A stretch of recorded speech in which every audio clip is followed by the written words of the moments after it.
네, 여러분 이렇게 소중한 자리에서 만나 뵙게 돼서 반갑습니다. 작은 것을 연결하는 강한 힘, 그리고 디지털 경제로의 대전환 스마트 대한민국을 위해서 나가는 중소벤처기업부 장관 박영선입니다. 숭실의 오랜 역사, 123년의 역사를 관통하는 단어가 최초 그리고 최고라면 이 123년이라는 이 시점에서 AI 비전 선포식을 했다는 것은 굉장히 큰 의미가 있는 것 같습니다. 또 숭실대학교가 벤처 중소기업 학과를 가지고 있다는 것도 어찌 보면 최초이고 또 가장 최고의 학과가 아닌가 이렇게 생각합니다. 오늘 이렇게 123주년을 맞아서 제가 앞으로 우리 대한민국이 나가야 될 중소벤처기업의 방향에 대해서 간략하게 설명을 드리도록 하겠습니다. 올해 중소벤처기업부의 그 국정운영 목표는 지금 보시는 것처럼 디지털 경제로의 대전환 스마트 대한민국입니다. 이것을 한마디로 이야기하라 한다면 숭실대학교가 오늘 비전 선포식을 한 것처럼 AI의 대중화가 될 것입니다.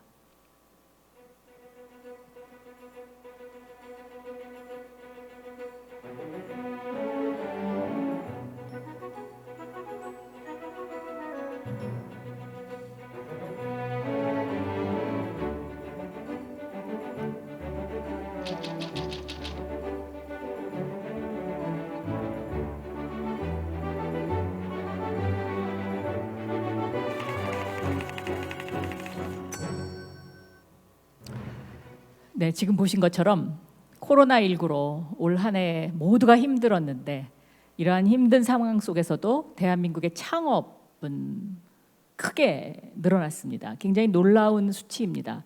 그리고 조금 전에 보셨던 것처럼 그 창업 가운데 무엇이 가장 많이 늘었느냐? 바로 정보통신업, 전자상거래 분야가 가장 큰 그 성장을 했고요. 그리고 지난 1년 동안 우리나라 벤처기업의 일자리 수는 2019년 6월 대비 27,000개의 일자리가 늘어났습니다.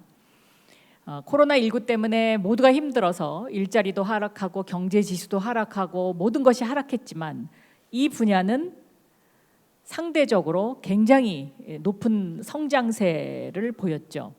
그러면 이것은 무엇을 의미하느냐? 아마도 100년마다 한 번씩 찾아온다는 대전환기이고 그 대전환기의 중심에 기술이 있고 그 기술의 핵심이 바로 디지털이고 AI다. 이렇게 설명을 드릴 수가 있을 것 같습니다. 지난 상반기 지금까지 9월 올해의 성적표 각국 나라의 경제 성장률을 보면은요. 대한민국이 OECD 국가 중에 마이너스 0.8%로 가장 경제 충격을 덜 받은 나라입니다. 그런데 이 경제 충격을 이렇게 덜 받은 나라의 원인이 무엇이냐라고 저희가 분석을 좀 해봤습니다. 그랬더니 조금 전에 설명드렸던 것처럼 바로 우리 대한민국 경제의 허리를 뒷받침하고 있는 벤처기업의 성장입니다. 그럼 이 벤처기업의 성장은 어디서부터 시작됐을까? 결국 대한민국은 1, 2차 산업혁명의 압축 성장, 50년의 압축 성장을 통해서 1세대 기업인 삼성, 현대, 대우와 같은 LG 이런 기업들을 만들었고요. 2세대 기업하면 바로 김대중 정부 시절에 전국적으로 초고속 인터넷망을 깔면서 IT 강국이 되었는데 이 IT 강국을 대표하는 기업들이 바로 2세대 기업 네이버, 다음, 카카오 이런 기업들이라고 생각할 수 있습니다. 그 IT 강국의 인프라가 인구가 5천만 명 이상인 나라 중에 전국적으로 이렇게 그 인터넷 인프라가 깔려 있는 나라는 아마도 대한민국이 유일한 국가일 겁니다. 그럼 이러한 IT 강국의 인프라의 그 강함이 결국은 지난 코로나19에 대한민국의 경제를 버텨주는 아주 중요한 요소였고 그 IT 강국 인프라를 기반으로 해서 우리나라 벤처기업 약 3만 개 이상의 벤처 기업들이 현재 67만 명의 일자리를 만들면서 흔히 재벌기업 4대 재벌기업의 고용 숫자와 거의 맞먹는 그런 숫자로 지금 현재 우리나라 경제가 구성되고 있다. 그렇기 때문에 이렇게 IT의 인프라를 통해서 사회적 자본이 축적이 돼서 한국은 코로나19에서도 사재기가 없었던 나라, 그만큼 온라인 인프라가 깔려져 있고 또 사회적 신뢰가 쌓여간 나라라는 그런 분석이 가능합니다. 특히 그러면 이 벤처기업의 고용을 이끈 분야 중에 어느 분야가 가장 고용을 많이 이끌었느냐를 저희 중소벤처기업부에서 처음으로 분석을 했었습니다. 그랬더니 바로 비대면 분야, 이 비대면이라 하면 곧 온라인 디지털을 기반으로 하는 기업들이죠. 그래서 이 비대면 벤처 분야가 대면 기업은 기업당 0.5명의 일자리가 증가를 했으면 비대면 기업은 1.9명이 증가하는 이러한 양상을 이미 보였고, 이러한 비대면 분야의 투자는 2017년부터 시작이 돼서요. 정부에서 7천억, 2018년에 1조 2천억, 2019년에 1조 7천억 이런 식으로 비대면 분야에 대한 집중적인 투자가 이루어졌고 이 집중적인 투자가 2020년에 큰 힘을 발휘할 수 있었다. 그래서 숭실대학교가 벤처 중소기업과가 있다면 앞으로 이 벤처 중소기업과가 좀 더 주목해야 될 분야는 바로 이 비대면 분야가 아닐까, 저는 이렇게 분석을 할 수가 있겠습니다. 이 비대면 분야의 투자는요, 조금 전에 제가 설명드렸던 것처럼 그렇게 2017년, 18년, 19년에 정부의 지속적인 투자에 힘을 입어서 2020년 상반기의 성장률이 그러니까 투자에 대한 확대가 46.6%라는 놀라운 그 차별화를 지금 현재 보이고 있습니다. 그러면 이 비대면 벤처기업, 비대면 스타트업들이 결국은 혁신의 주역입니다. 지금 대한민국을 이끌어가는 혁신의 주역은 어디냐? 그럼 바로 이 비대면 분야의 벤처 스타트업들입니다.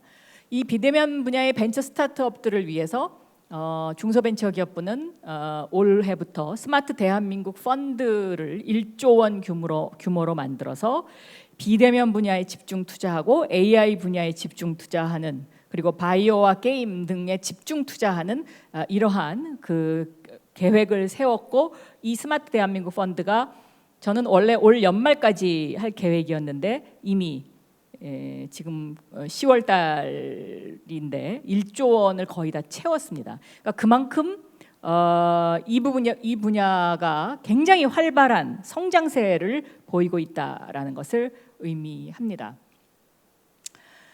중소벤처기업부는 이러한 그 벤처 스타트업의 비대면 분야를 좀 더 촉진하고 이것을 지원하기 위해서 최초로 비대면 서비스 플랫폼을 지금 만들었습니다. 그래서 이 비대면 분야의 재택근무가 가능하도록, 또 비대면 분야의 재택근무에서 빚어지는 각종 일상, 뭐 예를 들면 돌봄 서비스라든가 또 화상회의라든가 이러한 것들을 지원하는 공급 기업과 수요 기업을 플랫폼화했고, 수요 기업 8만 개에 약 400만 원씩의 비대면 바우처 서비스를 지급하는 이러한 지원을 지금 현재 실시하고 있습니다. 그래서 이런 분야를 좀 더 저희가 촉진을 해서 앞으로 비대면 분야가 제3세대 디지털을 기반으로 한 1세대 기업의 삼성전자, 뭐 2세대 기업의 네이버라면 3세대 기업은 비대면 분야에서 나올 것이다 라고 저희가 예측을 하면서 이 비대면 분야의 벤처 기업이 세계를 이끌어가는 글로벌 기업으로 성장할 수 있도록 하는 것이 중소벤처기업부의 궁극적인 목표다. 그래서 글로벌화를 지원한다라고 이렇게 설명을 드리고요. 특히 이제 그 중소벤처기업부에서 하는 규제자유 특구가 있습니다. 전국적으로 이 규제자유 특구를 중심으로 해서 여러 가지 그 규제 비대면과 관련된 규제를 완화하고 이러한 기업들을 적극적으로 저희가 지원하는 그런 계획을 세우고 있습니다.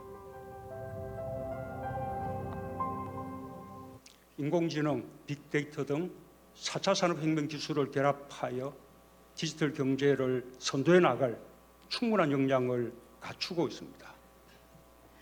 네, 지난 5월 혁신벤처와 스타트업이 주력이 되어 세계를 선도하는 디지털 강국으로 대한민국을 도약시키겠습니다.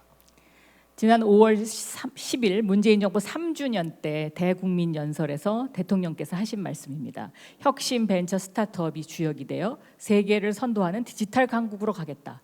이것이 앞으로 우리가 가야 할 바로 미래이고 숭실대학교가 123주년을 맞아서 선포하는 AI 선포식의 핵심 내용과 굉장히 맥을 같이 한다. 이렇게 설명을 드릴 수가 있겠습니다. 그래서 문재인 정부 3년 동안 경제 분야에 있어서 가장 많은 성장세를 보인 부분이 바로 이 벤처 스타트업 분야입니다. 이것은 기술 혁신의 어떤 시대적 전환기적인 요구이기도 하지만 그만큼 대한민국의 경제 체질의 변화를 가져온 부분이다라고 설명을 드릴 수가 있겠습니다. 그럼 앞으로 중소벤처기업부는 이 AI 디지털 시대를 위해서 무엇은 어떤 정책을 피는지에 대해서 설명을 드리도록 하겠습니다. AI는 곧 대한민국의 경쟁력이다라고 생각합니다. 그런데 우리가 이 AI 분야를 뭐 여러 가지 그 각도에서 살펴볼 수 있지만 세계 500대 슈퍼컴퓨터 중에 대한민국이 3대가 등록이 되어 있습니다. 이웃 나라 중국은 226대이고요. 미국이 113대. 굉장히 이 부분은 차이가 많이 납니다. 이 부분을 좀 더 저희가 앞으로 보강해야 되는 부분이고, 그럼 왜 대한민국이 이렇게 이 부분에 있어서 좀 뒤처져 있느냐? 이것이 이제 바로 그 중국의 추격하고 밀접하게 되어 있는 부분인데요. 2010년대에 대한민국은 반도체 칩을 열심히 만들었지만 중국은 한국의 반도체 칩을 수입해서 클라우드 컴퓨팅에 집중을 했고 우리는 그 당시에 클라우드 컴퓨팅을 좀 소홀히 했습니다. 그래서 좀 최근에 와서 이 클라우드 컴퓨팅에 대한 이제 관심도가 집중되고 있긴 합니다만은 좀 늦었습니다만은 그러나 저희가 이런 어떤 반도체와 관련된 부분에 강점을 갖고 있기 때문에 충분히 극복할 수 있는 부분이다라는 그런 분석이 가능하고요. 그래서 그런 맥락에서 쭉 봤을 때 1980년대 PC 그리고 2000년대 초에 그 애플이 그 스마트폰을 만들면서 시작된 2007년의 모바일 게임 그리고 이제 모바일 시대까지는 한국이 반도체를 생산을 하면서 중국보다 월등하게 앞서갈 수 있었는데요. 2010년도에 이 클라우드의 경쟁과 그 클라우드에 대한 정책 면에서 제가 보기에는 조금 이 부분을 소홀히 했던 것이 아닌가 이런 생각이 듭니다. 그런데 이 클라우드 경쟁 부분에 있어서 중국과의 경쟁에서 약간 모자라는 부분을 그럼 무엇으로 채울 거냐? 바로 이 AI를 강화함으로써 이 클라우드와 AI를 연결시켜서 저희는 이것을 극복할 수 있다라고 보고 있습니다. AI는 곧 한마디로 이야기하다 그러면 이것은 미래 예측이다라고 설명드릴 수가 있겠습니다. 스마트라는 단어와 미래 예측도 같은 선상에서 뭐 설명드릴 수 있겠는데요. 잘 아시겠지만 이 스마트라는 단어가 우리가 쓰는 그 뭐 현명한 이런 스마트의 비유어이기도 하지만 이것이 그 셀턴스 매지컬 오토매틱 리트리비얼 오브 텍스트 그러니까 셀턴이라는 교수가 1960년대에 자동적으로 이것이 검색되는 기능을 만드는 이런 텍스트 이거의 약자인 어떤 그런 유래를 찾아보면 결국은 이 AI와 스마트는 떼어놓을래야 떼어놓을 수 없는 그러한 관계이고요. 작은 것을 연결하는 강한 힘 중소벤처기업부 장관 박영선입니다. 앞으로의 사회는 AI 사회로 새로운 전환의 시대입니다. 세계 최강의 DNA 코리아가 될 수 있도록 진심과 열정을 다하겠습니다. 감사합니다. 너무 똑같아서 놀라셨죠?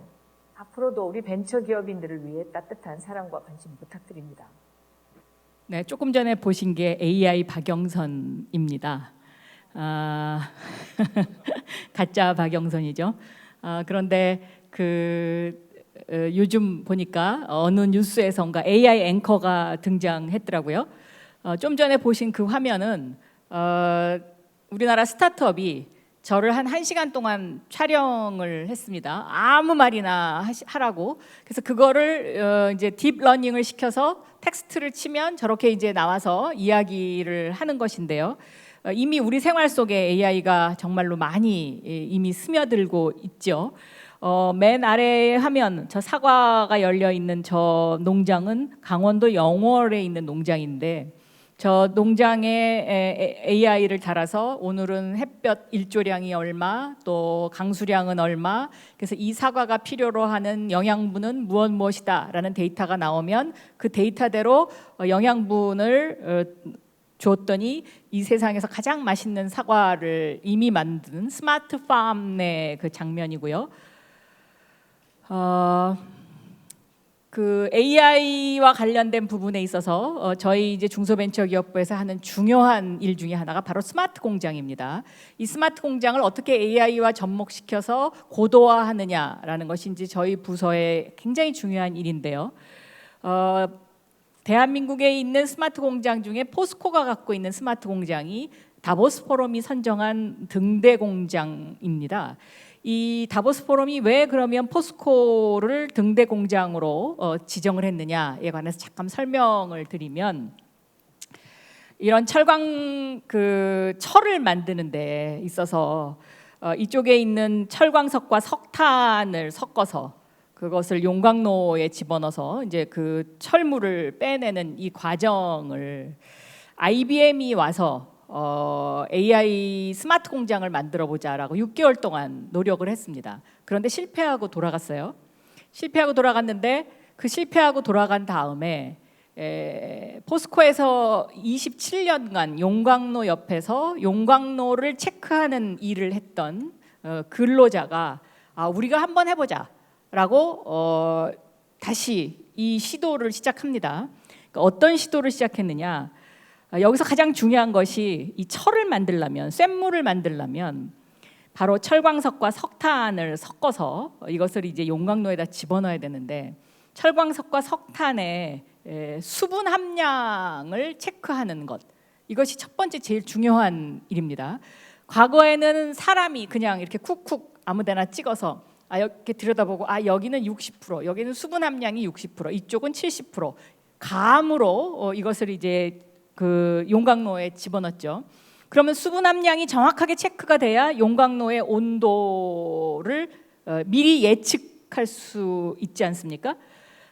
그런데 이 용광로의 온도를 예측하고 용광로의 상태를 점검하는데 노황이라고 이제 거기에 그을음이 끼는데, 이것도 그 근로자가 감으로 이 정도 노황의 그림이 그림이 이 정도 꼈으면 내가 이걸 한번 닦아내야 된다 해갖고 이제 감으로 27년 동안 그 일을 쭉 해던 것을 이 근로자와 AI 기술자 두 사람이 만나서 우리가 그러면 어디를 딥러닝을 시키고 어느 지점을 가장 중요한 요소로 그 스마트 공장화 할 거냐. 왜냐하면 스마트 공장이라는 것이 전체를 다 AI화 할 수는 없으니까요. 그래서 이제 두 군데를 딱 찍었습니다.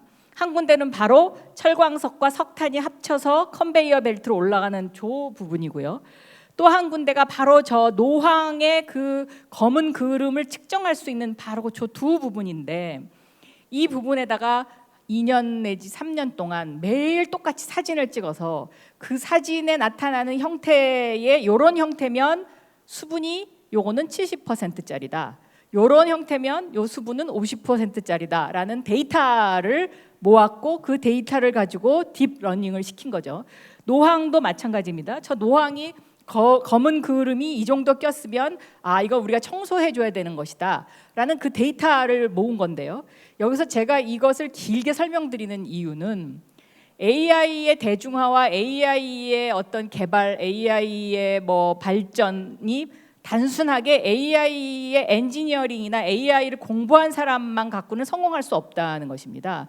즉 도메인 널리지, 그러니까 그 현장에서의 경험을 갖고 있는 그 경험치와 AI 기술이 만날 때, 그럴 때 성공할 수 있는 것이고, 다보스 포럼에서 이 포스코 공장을 등대 공장으로 선정한 이유도 바로 그것입니다. 그러니까 도메인 널리지 플러스 AI 기술, 이것을 어떻게 조화시키고 어느 부분에다가 AI를 설치하는 그것을 결정하느냐, 그것은 곧 인간이 할 수밖에 없는 일이니까요. 그래서 이 포스코 공장이 등대 공장이 됐는데, 이렇게 스마트 AI 공장을 하고 나서 보니까 결국은 쇳물 생산이 하루에 240톤이 증가를 했고요. 그 다음에 재료비가 60%가 절감이 됐어요. 불순물이 제거되면서. 그리고 이러한 결과로 연간 그 한 고로에서 13억의 생산비 절감 효과를 가져오게 된 것이죠. 그러니까 결국은 AI는 이런 어떤 이 수분 함량에 대한 정확한 데이터 분석, 그리고 이것이 용광로로 가면 어느 정도의 용광로 고로의 온도에 대한 예측, 이러한 것들에 의해서 이제 이 30년 그 도메인 널리지 노하우를 담아낸 AI 용광로가 된 것이고, 이것으로 포스코가 지금 일본 제철이 이것에 대한 노하우를 계속해서 지금 알려달라고 하지만 이게 대한민국 국가가 이제 만든 아주 우리만의 노하우를 갖고 있는 기술이기 때문에 현재는 포스코의 아주 중요한 전략 포인트 중에 하나다라고 설명을 드릴 수가 있겠습니다.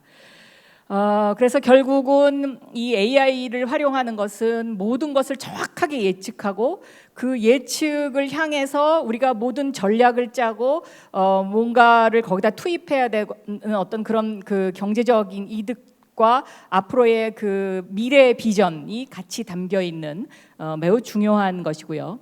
1차 산업혁명을 한마디로 기계화, 2차 산업혁명을 산업화, 3차 산업혁명을 정보화라고 한다면 바로 이 4차 산업혁명은 지능화, AI이다. 이렇게 요약해서 다시 정리해 드릴 수가 있겠습니다. 그래서 이 중소벤처기업부는 아까 설명드렸던 것처럼 대한민국의 1세대, 2세대 기업의 탄생 이후에 나타날 3세대 기업을 궁극적으로 글로벌화하고 육성하는 것이 저희의 목표입니다. 이 3세대 기업은 저희가 예측하기에는 비대면 분야의 플랫폼이 글로벌화되는 부분에서 나올 것으로 예측이 가능합니다.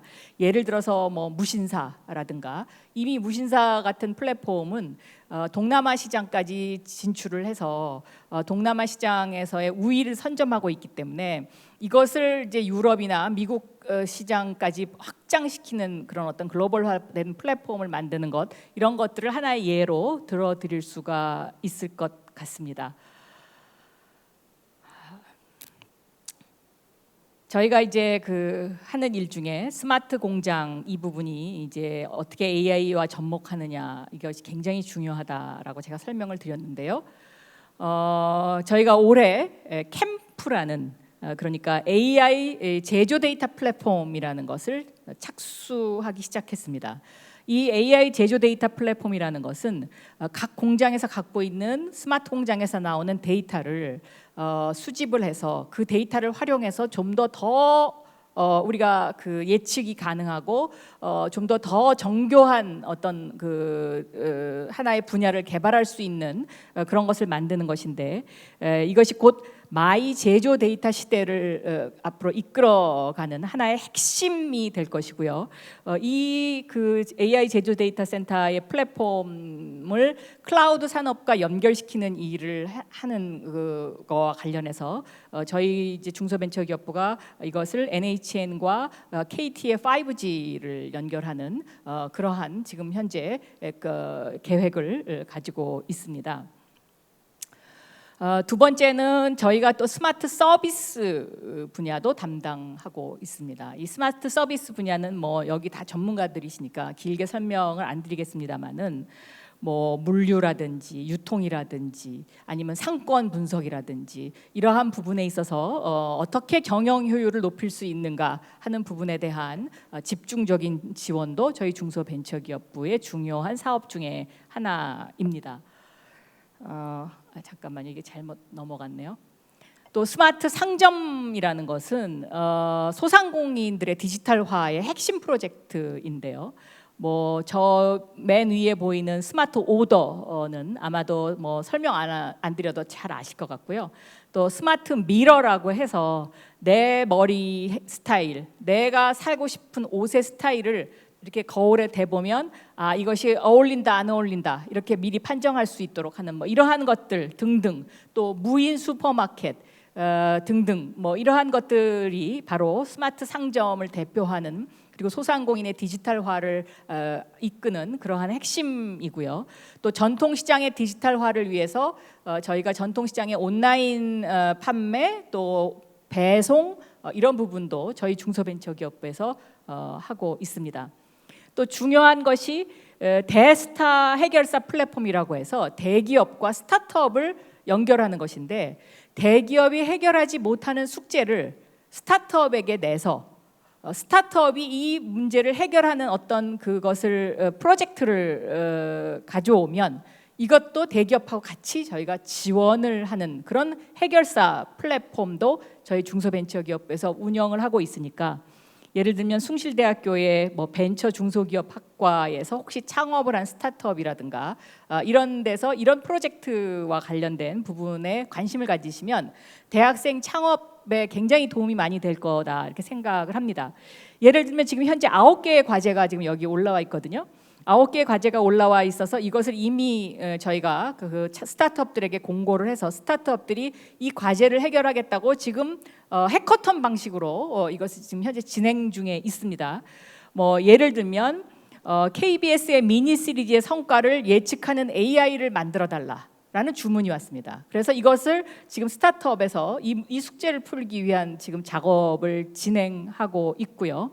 또 뭐 예를 들어서 홍콩 반점의 짬뽕 맛을 식별하는, 그러니까 프랜차이즈를 하는데 어디는 맛있고 어디는 짜고 어디는 달고 이거 없이 균일한 맛을 낼 수 있는 어떤 그런 AI 센서를 개발해 달라. 뭐 이런 주문들입니다. 그래서 이런 것들이 지금 현재 굉장히 그 젊은이들 사이에서, 스타트업들 사이에서 아주 활발하게 진행되고 있다 이렇게 설명을 하겠습니다.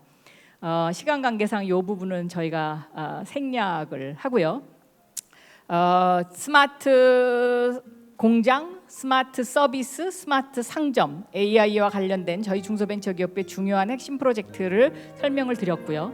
지금 이것은 저희가 이제 소상공인들을 위해서 어떻게 우리 소상공인들의 디지털화를 앞당길 것이냐, 이제 이것이 저희의 가장 큰 과제 중에 하나입니다. 그리고 이것이 대한민국의 경쟁력이기도 하고요. 그래서 지난번 대한민국 동행 세일을 통해서 저희가 단순한 세일만 하는 것이 아니고 K 세일이라는 새로운 영역을 한번 만들어봤습니다. 그러니까 K-팝과 대한민국의 그 상존하는 여러 가지 소상공인들의 제품을 엮어서 같이 파는 거죠. 그러니까 문화와 그렇게 해서 이제 디지털의 대중화를 꾀하는 일을 지금 하고 있는데요. 라이브 커머스라든지 QR 코드 판매라든지 이런 것들을 지난번 대한민국 동행 세일에 선보여서 지금 현재 이것이 이제 계속해서 진행되고 있고, 특히 최근에 와서는 이 소상공인과 전통시장 상인들이 이 분야에 아주 관심을 많이 보이면서 내 것도 온라인으로 라이브 커머스로 팔면 산골 가게도 세계적인 것이 될 수 있다는 어떤 확신 같은 것을 지금 현재 심어주는 작업, 이런 것들을 하고 있고요. 그리고 동네 슈퍼마켓이나 또 전통시장이나 이런 곳들에서도 온라인 판매를 통해서 이것을 집에까지 배달해주는 생태계를 조성하는 일, 이런 것들도 저희가 하고 있습니다. 그래서 최근에 와서는 이 비대면 판매의 그 판매량이 엄청나게 증가를 했고, 특히 올 한 해 들어와서 대한민국의 수출과 관련해서는 수출이 하락세를 보이면 과거에는 중소기업부터 하락하기 시작했는데 오히려 중소기업은 굳건하게 버티면서 온라인 판매의 수출이 126%나 상승을 했습니다. 그리고 중소기업의 수출이 9월 달 들어와서는 무려 19% 이상 지금 증가해서 회복세로 오히려 돌아섰다는 이제 그런 어떤 그 수치가 이런 것들을 뒷받침을 해주고 있습니다. 그래서 이제 앞으로는 저희가 이런 어떤 그 소상공인 분야도 글로벌 성출을 통해서 외국에서도 K-팝을 보면서 물건을 살 수 있는 이런 것들을 지금 현재 시도를 하고 있고요. 이런 시도가 지난번에 네이버 셀렉티브 TV를 통해서 전 세계로 송출이 됐었는데요. 그 당시 K-팝과 브랜드 K를 섞어서 저희가 판매를 했는데 무려 동시 시청자가 85만 명이었고요. 뭐 좋아요 댓글이 뭐 4천만 개까지 달리는 이제 그런 어떤 기록을 갖고 있기 때문에 이것이 앞으로 무한한 가능성을 갖고 있다 이렇게 생각이 됩니다.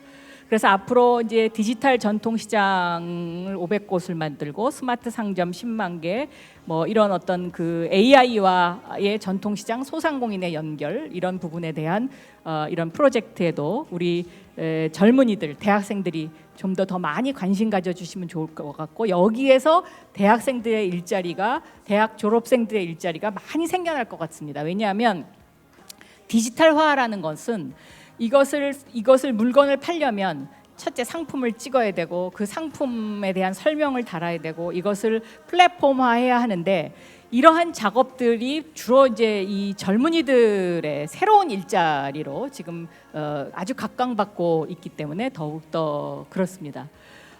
그래서 앞으로 이런 어떤 이제 우리 중소벤처기업부는 소상공인들의 그 데이터를 모아서 이 데이터를 플랫폼화해서 상권 정보 시스템을 통해서 내가 창업을 여기 가서 하면 어느 정도의 성공 확률이 있는지 이런 어떤 예측 시스템까지 좀 연결해보는 이제 그런 일들을 하려고 노력하고 있습니다. 그래서 보통 중소기업들을 소상공인들을 9988이라고 합니다. 그러니까 대한민국 기업의 99%, 일자리의 88%를 차지하고 있는데요. 이러한 작은 것들을 연결을 해서 강한 힘을 만드는 부서, 그리고 이 강한 힘 속에는 바로 AI의 대중화라는 것이 키워드로 관통하고 있다라는 것을 말씀을 드리면서 마지막으로 저희가 지난 동행 세일을 하면서 우리는이라는 곡을 비대면으로 저희가 그 공연을 한번 했었는데 그 화면을 보여드리면서 오늘 말씀을 여기서 끝내도록 하겠습니다. 감사합니다. 네.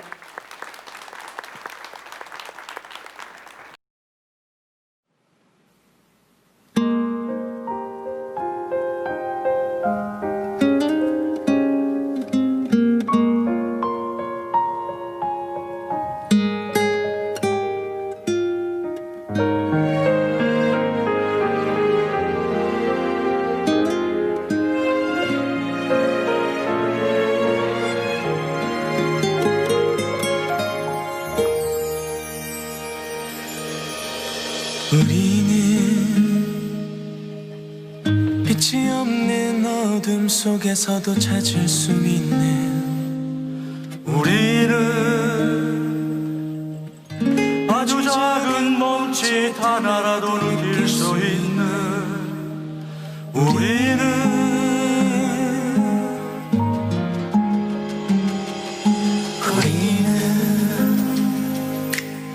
소리 없는 침묵으로도 알 수 있는 우리는 마주치는 눈빛 하나로 모두 알 수 있는 우리는 양이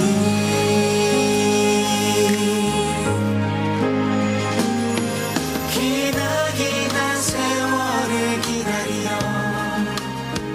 우리는 만났다. 잠둥치는 운명처럼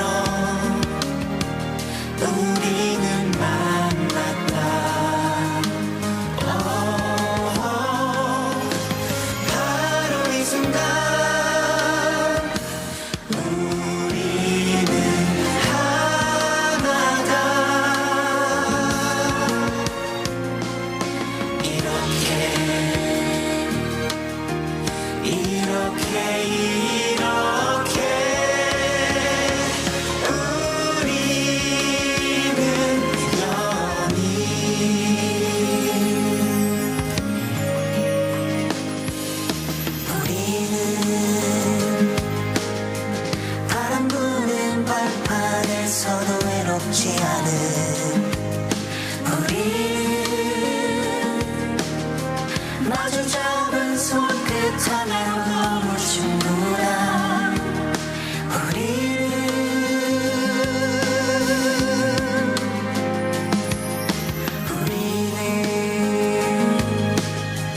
기나긴 겨울밤에도 춥지 않은